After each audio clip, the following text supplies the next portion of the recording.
Oh, if you got that funky bus fare. Oh. Good afternoon, relatives, and thank you for tuning in to What's Relevant. I am your host, Miss Nightingale, and this gentleman on my left, well, I guess I'll let him explain himself. I am Crenshaw Bronx, the man, the myth, the motherfucker. And I want to give a shout out to the Twomps. And I want to say it ain't no honey like some honey.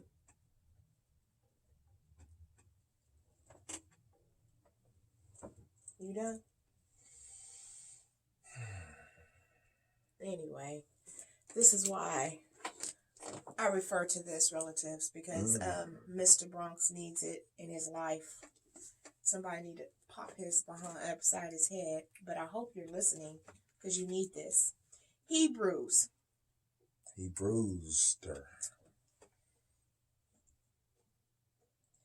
So we must pay more careful attention to what we have heard. I know I do. I don't think Mr. Bronx does. But we must pay more careful attention to things we have heard. Jesus Christ. Take heed. Jesus, Lord, have mercy. Take heed. I mean, pay attention more. Yes. To what you hear. Thank you, Mr. Bronx. This is not Sunday service. Anyway, relatives, on to our cheese and crackers. May I please interrupt you? Let me say a little something first.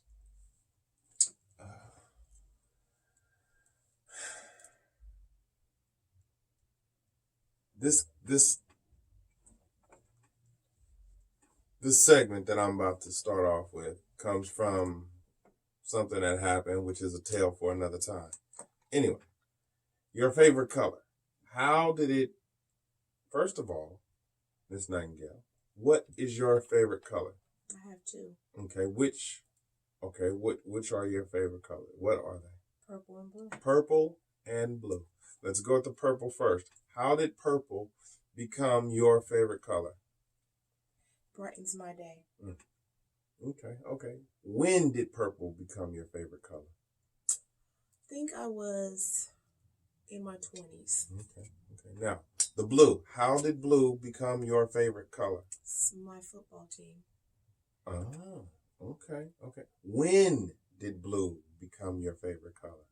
I'm going to say back in elementary school. Okay. Are all shades of purple your favorite color? Except for pastel. Except for pastel. Are all shades of blue your favorite color? Yes. Okay. What does purple mean to you? Purple means to me, gives me courage. It gives me, when I look at purple, it brings me a little sense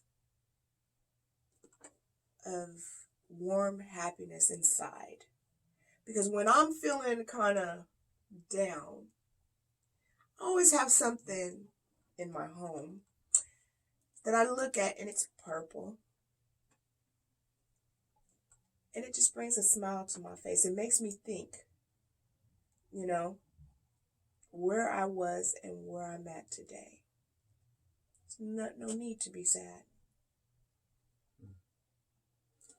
Okay, and blue. What does blue mean to you?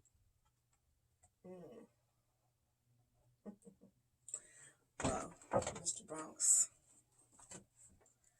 that's a tale for another story. Okay. I don't want to say that right now. As for me, green is my favorite color. Green is my favorite color. green was not always my favorite color. Why is that? I was a Spider-Man kid. Red and blue were my favorite colors when I was asked what were my favorite colors. It was red and blue. That's funny. Green did not become my favorite color till later on in life. I want to say maybe when I started being a teenager. 14, 15, 16. I think around that age, green became my favorite color. And I love all shades of green. Now, what green means to me? Green means the way to go. Follow that. Go that way. If I see something green, I'm going to follow it. It kind of gives me a direction in life on where to go. Now, what made this come up is a tale for another time. But I will say this. There was a situation involved, and there was a direction, a choice of direction on which way to go that needed to be,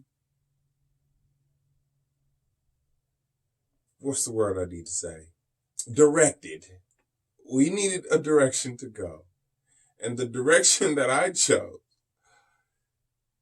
I'm not going to say lucky because it wasn't lucky for me. It was the choice I would have made because of the color green. And because we chose to follow the color green,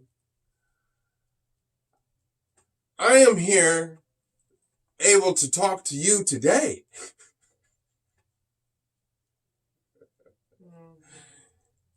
And what was so mind-boggling to the other participants, the other niggas in the story, is they were wondering how or why I chose to make the choice that I chose.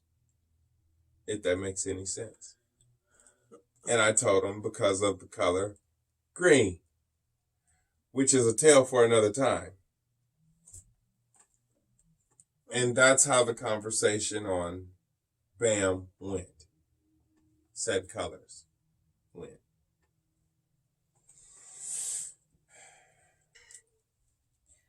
All right, relatives. I see you. Get ready for this. I saw you. CD segment.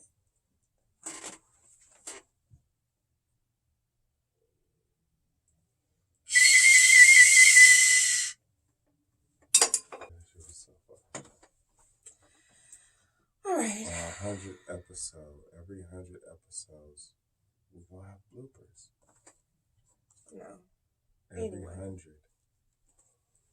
Every 100 episode, we're going to have a blooper episode. No. Because believe me, and behind this shit is blooper fucking city. He always going to put me out, to hang me out to dry. Oh, goodness. Anyway, action. Well,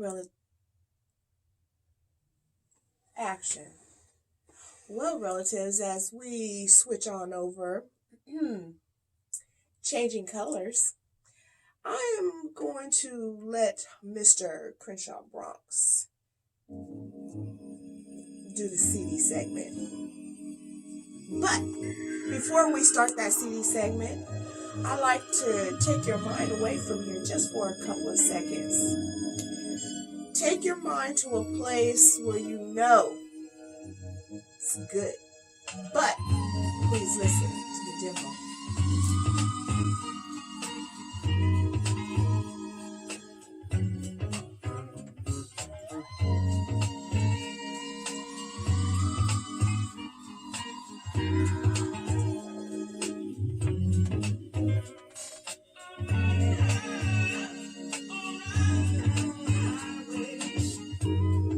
Riding high.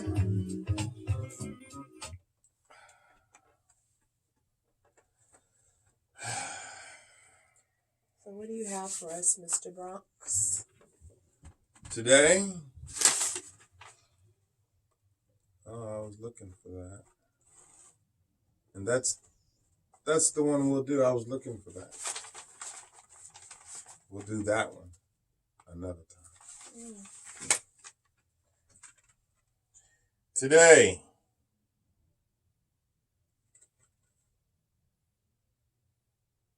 Today, Yeah, today. today we have edema, unstable. I thought she was talking to Tina Howard.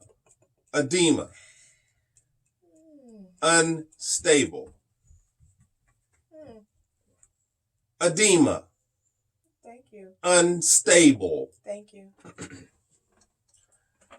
Now, I'm not going to say I'm a big fan of the band. I'm not going to say I'm not a big fan of the band. I got their CD. Do I follow them? No. Well, I will. If I hear a song, I will listen with an open ear. You have any This issues? band is supposed to be, from what I've heard, I'm assuming it was the lead singer supposed to be stepbrother with Jonathan Davis. Goddamn, we got words in this bitch. I know it. We got words in this bitch. What'd I tell you, Roland? We got words in this bitch. We got word edema, unstable. We got words in this bitch. We got words. I mean, this is like the piece of paper he actually wrote them on. That's what this is. This is like a treat for the fans. I'll give you the words on the paper, on the damn paper, on the paper that I actually wrote them on. Now, I saw these rascals in concert a couple times. Not bad, not bad. Apparently, you Not bad. If you went to a concert. Oh, today. yeah. Oh, yeah. I'll go see a show. I'll go to your show. Yeah. I'll go to your show. What year was that? This was...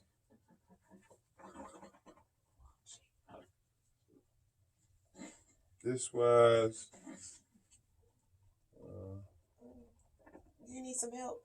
I got a sticker on it.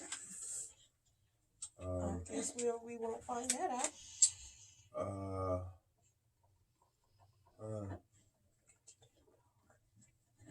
Here.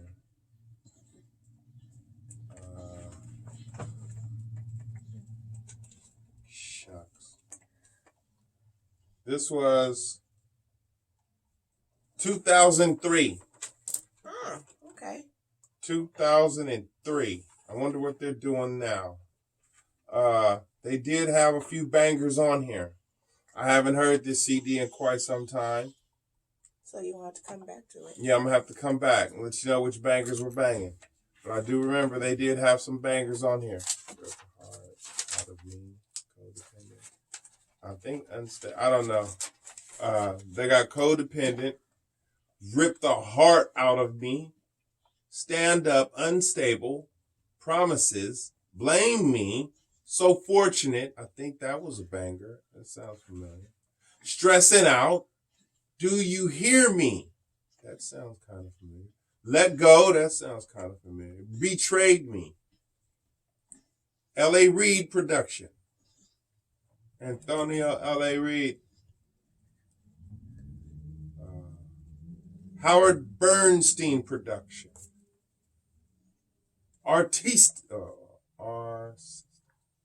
Arista label. Okay. Edema, unstable. Edema, unstable. Artwork is not bad. Got a little thing on the cover. Sitting in a little, looks like a little wedding dress, little gown, nice little gown. Nice little, white boy album picture. White boy album. Just like they got the nigga album pictures, Master P used to have everybody with the goddamn bling blings on there. Motherfuckers had bling bling. Master P fucked everybody up. Uncle Master P, might I add, fucked everybody up. Nice little, but the words though. Edema, unstable. Thank you, Mr. Edema, Thank you, unstable. Thank you, Mr. Bronx. Thank you for that CD segment. Now, relatives, I'm going to switch over colors and go into our meat and potatoes. Our meat and potatoes today will start off as when people make you feel stupid.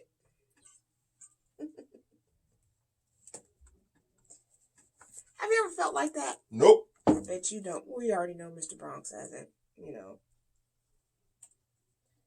We already know. So ain't nobody made you feel stupid. Not at all. Oh, I know he lying. Never, not once in life. Never has happened to me.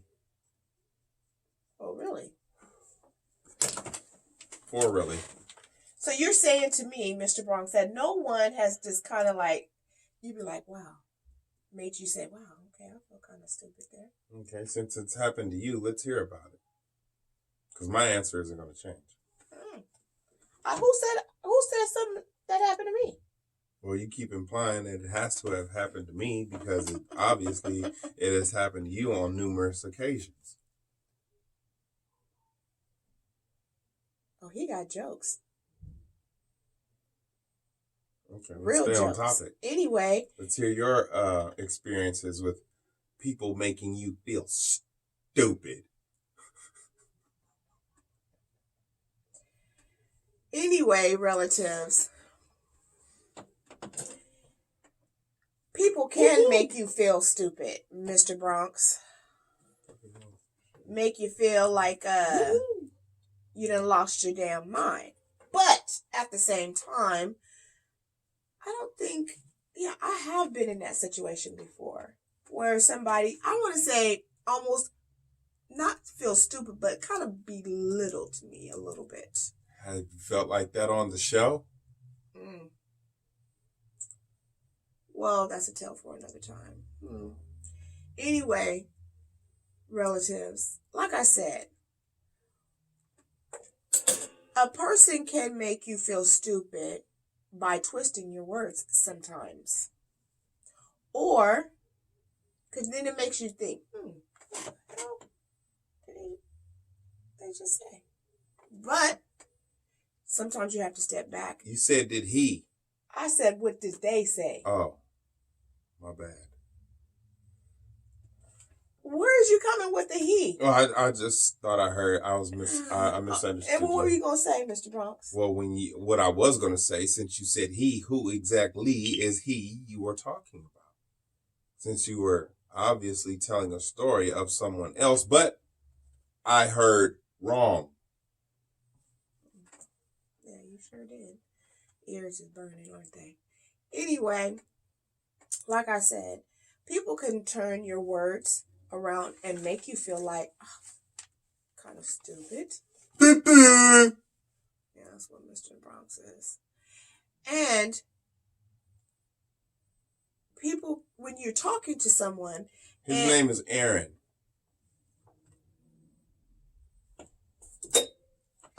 When you're talking to someone, Pimpin' Aaron. No, it ain't Pimpin' Aaron. I'm about to stab Mr. Bronx. I'm really about to stab him, relatives. Because here he goes. And we're having a subject. Anyway, like I said, people can actually turn around,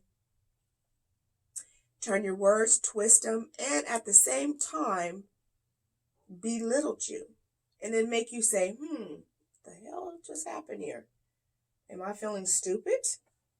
You looked at me. What was that look? What did that look mean?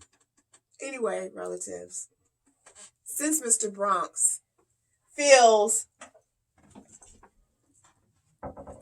like I'm talking about him,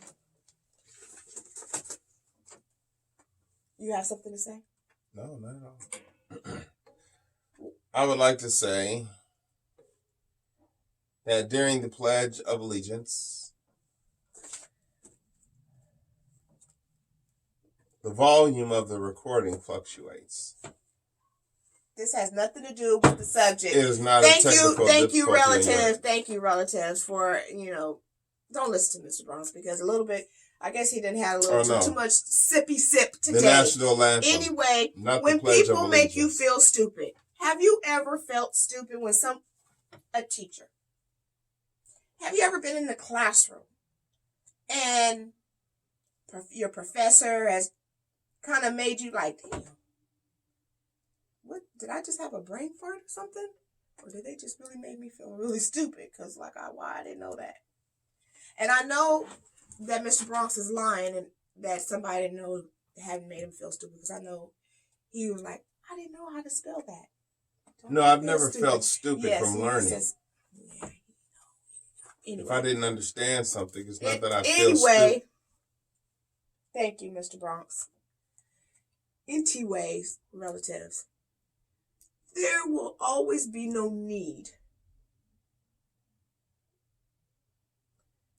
to feel that way. You keep looking at me. What are the looks for? Don't worry about it, Mr. Bronx. Like I said, relatives, there's no need. Just take it as a learning experience. Then you'll never feel stupid like Mr. Bronx over there is feeling right now. Anyway,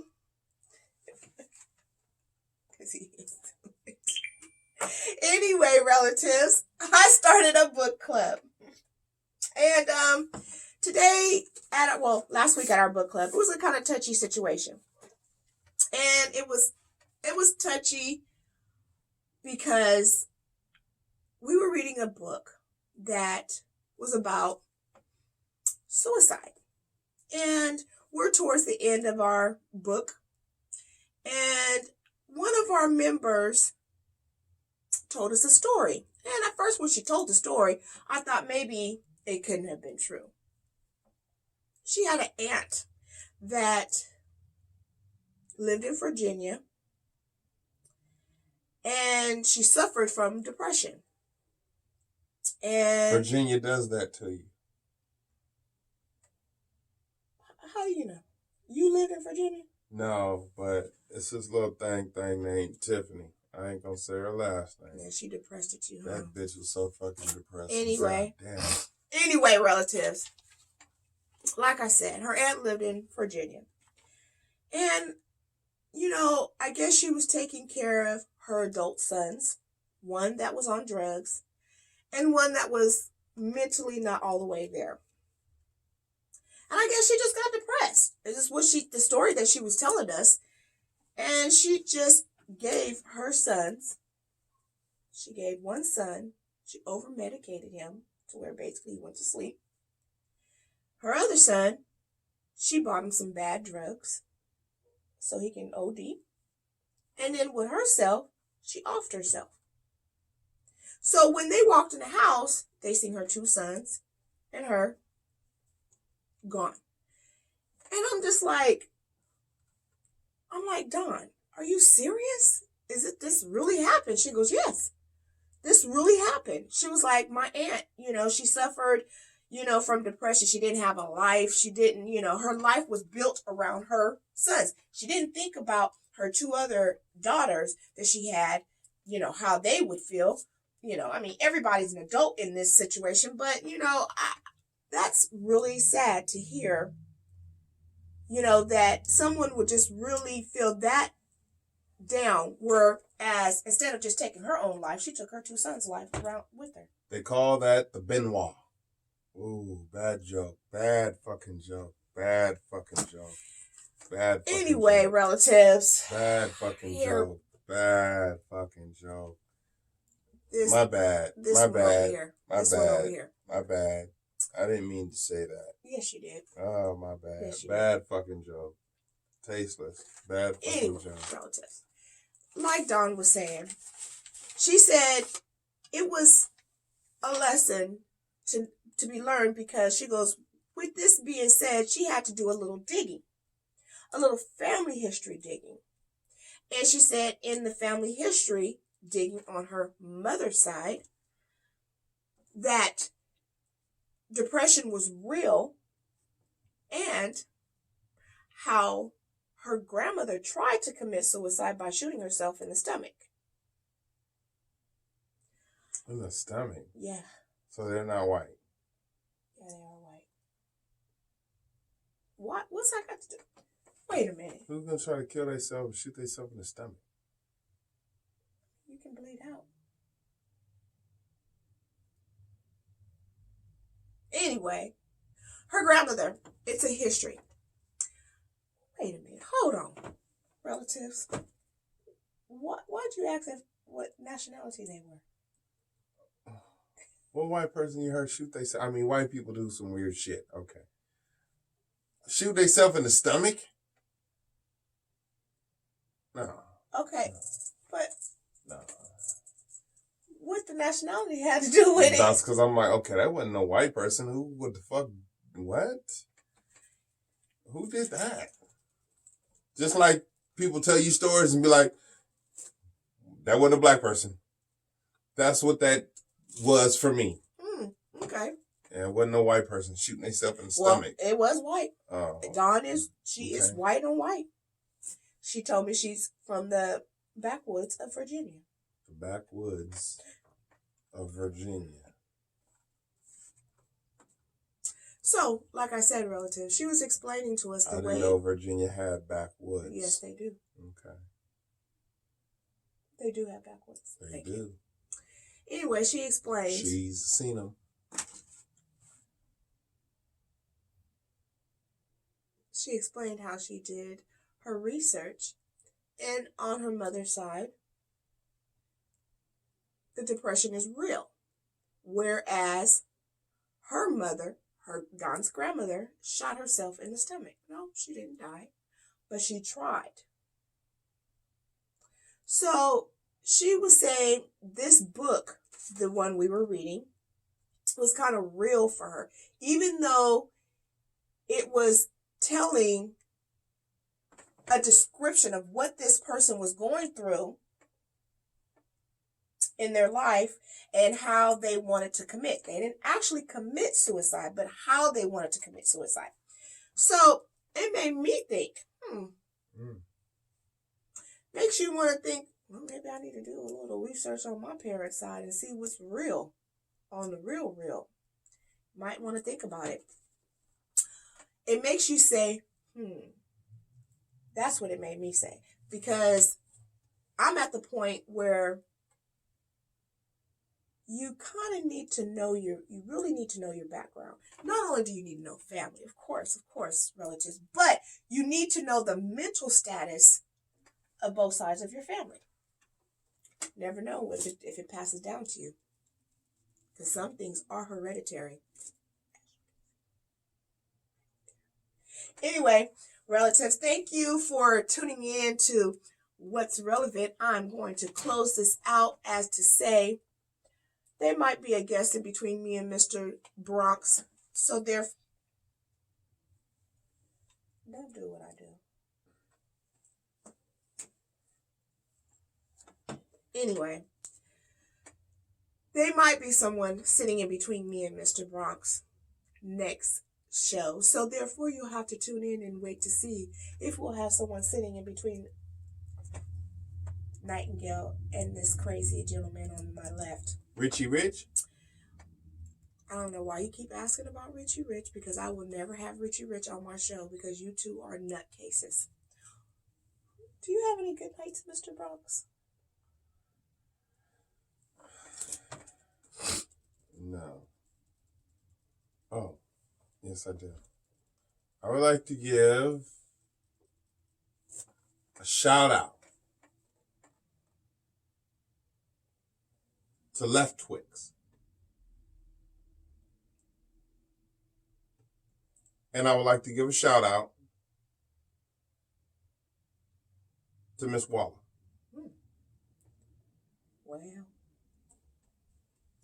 Well, relatives, I would like to give a good night to Goodyear Tires.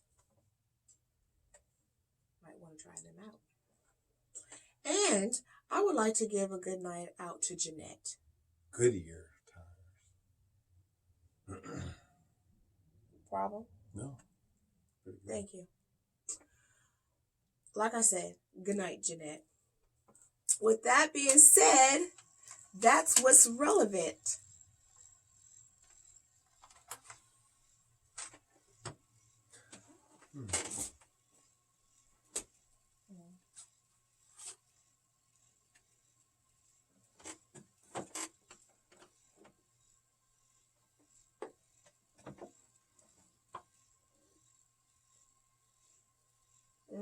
Well, that bad boy sure is working.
The dog catcher, the dog catcher,